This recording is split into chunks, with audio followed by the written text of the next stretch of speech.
میں آپ حضرات سے یہ گزارش کرنا چاہتا ہوں کہ الحمدللہ مجھے دنیا کے مختلف حصوں میں جانے کا موقع ملا ہے۔ دنیا کے 6 بر اعظم میں سے کوئی بر اعظم ایسا نہیں ہے جہاں میں حاضر نہ ہوا ہوں، اور خاص طور سے ان ممالک میں جہاں مسلمان اقلیت میں ہیں، وہاں کے حالات کو دیکھنے کا بھی اتفاق ہوا ہے۔ وہاں کے مسلمان بھائیوں اور بہنوں سے خطاب کا بھی موقع ملا ہے، ان کے مسائل سے بھی فی الجملہ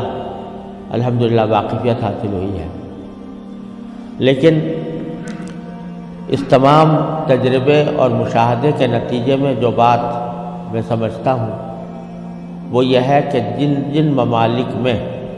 مسلمان اقلیت میں ہیں، وہاں ان کا سب سے بڑا مسئلہ، جسے موت و حیات کا مسئلہ کہنا چاہیے، وہ اپنے نئی نسل اور بچوں کی تعلیم و تربیت کا مسئلہ ہے۔ اس سے بڑا کوئی اور مسئلہ نہیں۔ اور یہ مسئلہ الحمدللہ مختلف جگہوں پر مدارس کے قیام کے ذریعے، مکاتب کے قیام کے ذریعے اور اسلامی اسکولوں کے قیام کے ذریعے ان کو حل کرنے کی کوشش کی جا رہی ہے۔ لیکن اب بھی جو ضرورت ہے، اس ضرورت کے حساب سے اگر دیکھا جائے تو شاید ابھی 1% بھی کام نہیں ہوا۔ اور یہ ایک ایسا مسئلہ ہے جس کو میں موت و حیات کا مسئلہ سمجھتا ہوں، اور آپ نے تو اس کا زیادہ بہتر طریقے سے مشاہدہ کیا ہوگا، لیکن میں آپ کو خود اپنا تجربہ بتاتا ہوں کہ سن 1978 میں،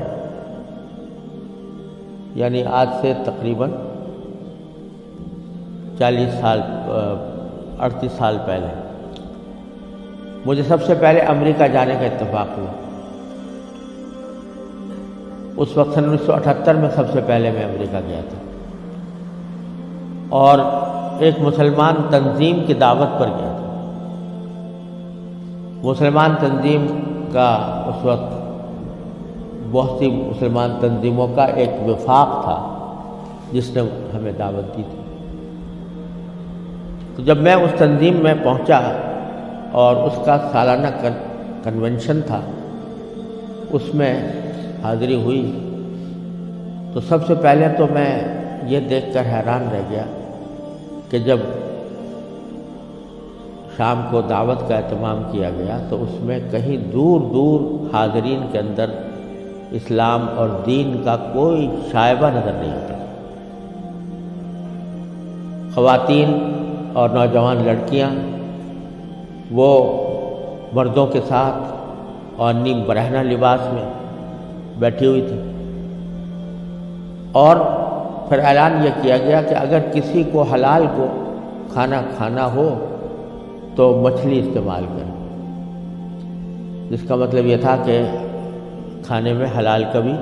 کوئی فکر نہیں تھی۔ وہاں بیٹھنا مشکل ہو گیا، ہم لوگ کہیں الگ چلے گئے۔ اس کے بعد معلوم ہوا کہ ایک رقص و سرود کی زبردست محفل منعقد ہوئی۔ ایک بوٹنگ کا پروگرام تھا، اس بوٹنگ کے پروگرام میں سارا جو پروگرام تھا وہ رقص و سرود کی محفل میں گم ہو کر رہ گیا۔ یہ سارے نظارے دیکھنے کے بعد جب مسلمان تنظیم جس نے دعوت دی تھی اس کے سربراہ سے میں نے شکوہ کیا کہ بھائی آپ نے مسلمان تنظیم ہے اور اس میں کہیں دور دور بھی کوئی شائبہ دین کا نظر نہیں آتا، تو آپ کیا کرتے ہیں، کس وجہ سے آپ نے یہ اجتماع منعقد کیا؟ تو وہ لبنانی تھے وہ صاحب جن سے میں نے شکوہ کیا، تو اس کے جواب میں ان کی آنکھوں میں آنسو آنے لگے اور کہنے لگے مولانا آپ صحیح کہتے ہیں، لیکن یہ وہ قوم ہے کہ جس کے بارے میں بس ہم اتنا چاہتے ہیں کہ یہ کم از کم اپنے آپ کو مسلمان کہتی رہے۔ یہ اگر ہم یہ سمجھتے ہیں کہ اگر یہ صرف اپنے آپ کو مسلمان کہتی رہے تو یہ بھی ہماری کامیابی ہے، ورنہ اس کو اسلام سے کوئی تعلق رہا نہیں۔ ان کے آباء و اجداد کھانے پینے کی تلاش میں، تجارت اور معیشت کی تلاش میں یہاں آئے تھے۔ ان کو اپنے بچوں کی تعلیم و تربیت کی کوئی فکر نہیں تھی۔ یہ اسی ماحول کے اندر پلے بڑے ہیں، اور اس کے نتیجے میں ان کو دور دور بھی کہیں ان کے اندر کوئی شائبہ دین کا نظر نہیں آتا۔ ہمارا کام صرف یہ ہے کہ ان کو اس بات پر جمع کر لیں کہ بھئی تم مسلمان ہو، اپنے آپ کو مسلمان کہتے رہو، ورنہ اسلام کی کوئی چیز ان کے اندر باقی نہیں رہے۔ یہ منظر میں نے 1978 میں اپنی آنکھوں سے دیکھا، اور یہ عبرت ہوئی کہ اگر مسلمانوں نے اپنے بچوں کو، اپنی نسلوں کو صحیح تعلیم و تربیت دینے کی طرف توجہ نہ دی تو اللہ بچائے یہ اس بات کی کا اندیشہ ہے کہ اللہ بچائے جو آنے والی نسلیں ہیں وہ اللہ بچائے مرتد نہ ہو جائے، اور اگر خدا نہ کرے ہماری اس بے توجہی اور غفلت کی وجہ سے ایسا ہوا کہ ہماری نئی نسلیں گمراہ ہوئیں، غلط راستے پر گئیں، تو اس کا وبال ہمارے اوپر، کیونکہ قرآن کریم کا ارشاد یہ ہے کہ ایھا الذین آمنوا قوا انفسکم واہلیکم نارا۔ جہنم سے بچانا صرف انسان کے لیے اپنا فرض نہیں ہے کہ وہ خود اپنے آپ کو بچائے، بلکہ اپنے گھر والوں کو بچانا بھی اس کی اپنی ذمہ داری۔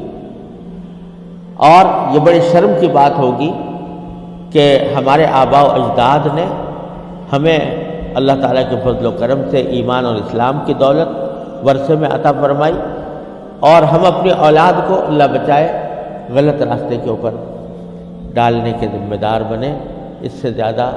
شرم کی، اس سے زیادہ نقصان کی کوئی اور بات نہیں ہو سکتی۔ لہٰذا یہ مسئلہ جس اہمیت کے ساتھ توجہ کا محتاج ہے، اللہ تعالیٰ کا بڑا فضل و کرم ہے، اب حالات میں تبدیلی آ رہی ہے، خاص طور سے انگلینڈ میں اور امریکہ میں بھی اب بہت مسلمانوں کو اس طرف توجہ ہوئی ہے، ادارے قائم ہو رہے ہیں، لیکن جس پیمانے پر ضرورت ہے اس پیمانے کی ابھی تک کمی ہے، اور اس کا واحد علاج یہی ہے کہ جس کے دل میں بھی یہ درد ہے